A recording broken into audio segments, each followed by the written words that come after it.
Teacher class எடுத்துட்டு இருக்காங்க. நீங்கள் எப்படி எல்லா டெஸ்ட்டும் நல்லா எழுதுறாங்க எழுதுறாங்கன்னா நீங்கள் வந்து பார்த்து எழுதுங்க கேள்விப்பட்டதுனால நான் வந்து பார்த்து எழுதுங்களா?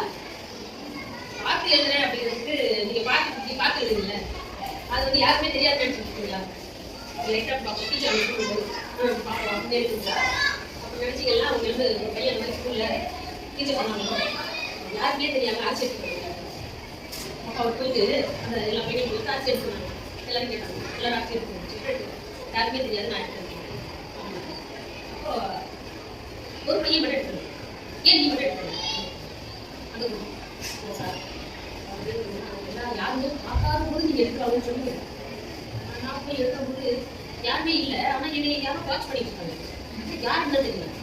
அப்போ பார்த்துட்டு இருக்கும்போது என்னால் எடுக்க முடியாது. அது எனக்கு மனசாட்சி கொடுத்துருச்சு அப்படின்னு சொன்னாங்க. அந்த பையன் பேர் என்னன்னு நரேந்திரன். யார் அவர் சொல்லுவாங்க? நரேந்திரனுடைய பேர் என்ன? வளர்ந்த பிறகு யாருக்கா தெரியுமா? விவேகம் உள்ளவரா வாழ்ந்துருக்கா? வளர்ந்த பிறகு விவேகம் உள்ளவரா? அவர் பேர் என்ன? விவேகம் உள்ளவரா ஆயிட்டார். அவர் பேர் விவேகானந்தர். அவர் பேர் தான் விவேகானந்தர். அதுலேருந்தே அவர் வரும்.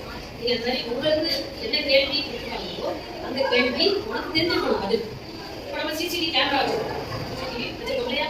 அதுல நான் வீட்டுல இருந்தாலும் நீங்க என்ன நடக்குதுன்னு பார்ப்போம். செல்ல நாங்க கனெக்ட் பண்ணுவோம். ஆனா அந்த கேமரா அந்த பொருள் கொஞ்சம் தெரியுமா? நம்மள தெரியாது. நம்மளே ஒரு ஆள் வாட்ச் பண்ணுங்க. சிசிடிவி கேமரா இருக்கு, டீச்சர் இருக்காங்க, அவங்களுக்கு பின்னாடி நம்ம தப்பு பண்ணுவோம்னு நினைச்சால் கண்டிப்பா முடியாது. இரவா இருந்தாலும் பகலா இருந்தாலும் நம்மள யாரோ ஒருத்தங்க வாட்ச் பண்ணிட்டு இருக்காங்க அப்படிங்கிறத நீங்க நினைக்கணும். இந்த இடத்துலயுமே நம்ம வாட்ச் பண்ணுவாங்களா? இல்ல ஏன்னா எப்பயோ ஒரு நம்ம செய்த ஏதோ ஒரு தவறு செஞ்சுட்டான் அல்லது ஏதோ ஒரு புண்ணியம் பண்ணிதான் அதான் எப்படி வாழலாம் அப்படிங்கிறாங்கல்ல. அப்ப எப்பயோ ஒரு நாள் அவர் புண்ணியம் பண்ணதை யாரும் தெரிஞ்சிச்சு யாரோ பார்த்துட்டாங்க தானே அதனால அவருக்கு நல்லா வாழ்க்கை கிடைச்சிச்சு அப்படின்னு இல்லையா? அப்ப யாரோ ஒண்ணு வாட்ச் பண்ணுது அப்படிங்கிறது தெரியுதா? ஐம்பதுகள் வாட்ச் பண்ணி சொல்லுவாங்க. தண்ணி நம்ம நல்லா வாட்ச் பண்ணி தண்ணி நம்ம நல்லா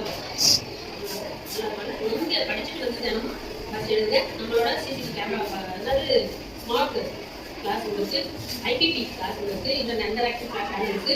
இதெல்லாம் நீங்க பயன்படுத்தி பாருங்க. கொஞ்சம் செல் பக்கெல்லாம் கற்றுக்கணும். எனக்கு செல்லு கொஞ்சம் நாள் வேலையாக இருக்கும் அதனால பெயின் நீங்க நல்லா நமக்கு வந்து ஸ்மார்ட் கிளாஸ் இருக்குது அதில் கூட பார்க்கலாம். ஆக்டிவா இருக்கு. இந்த கிளாஸ்ல வந்து லேசியா இருக்காங்க. ரொம்ப சுறுசுறுப்பாக கொடுப்பாங்க. ஒரு கணக்கு சொன்னாங்கன்னா அதுல ரிலேட்டடா பார்த்து கணக்கு போடுவாங்க. அதுதான் உங்களுக்கு நல்லா இருக்கும். சரியாமா?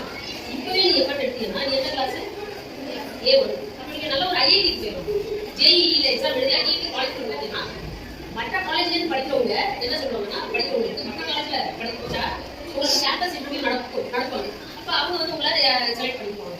நீ ஐஐடியில முடிச்சீங்கன்னா நீ வந்து என்ன பண்ணலாம்? நீ கேம்பஸ் இன்டர்வியூ யாருக்கு நடத்தலாம்? கம்பெனிகளுக்கு நடத்தலாம். இந்த கம்பெனி போகலாமா அந்த கம்பெனி போகலாமா நீ சூஸ் பண்ணலாம். அப்போ அந்த அளவுக்கு உங்களுக்கு டேலண்ட் வளர்த்துக்கு இந்த காலத்தை நீ விட்டுறாங்க. ஓகேவா?